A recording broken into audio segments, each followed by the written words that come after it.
Hey guys, welcome back to my channel.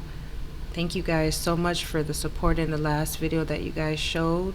So in today's video, I'll be doing some burgundy and black knotless box braids, and we're going to be using that tucking method just to hide the color so it can blend in perfectly. So as you can see, my client has so much hair, you guys, and she has this ashy sort of burgundy thing going on.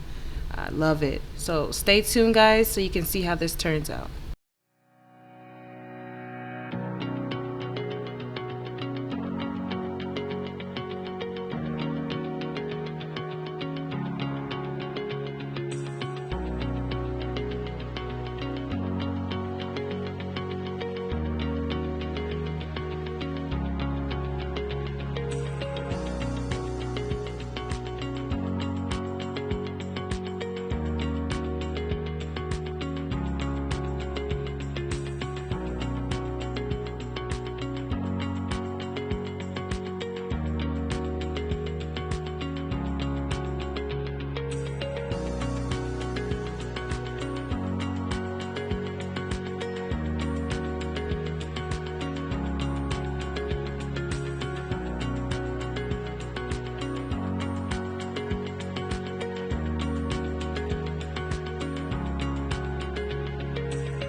So after 5 hours, we're just adding some mousse to help control any frizz and sort of freeze the braids.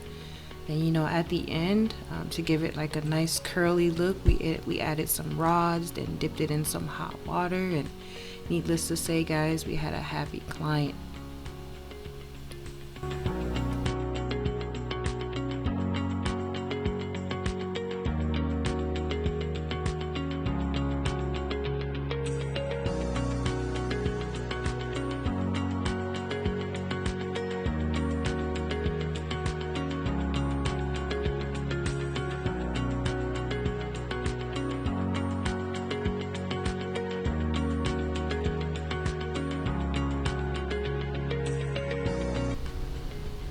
So that's all for today's video. I hope you guys enjoyed watching as much as I enjoyed doing it. Thank you guys so much, and I'll catch you in my next one.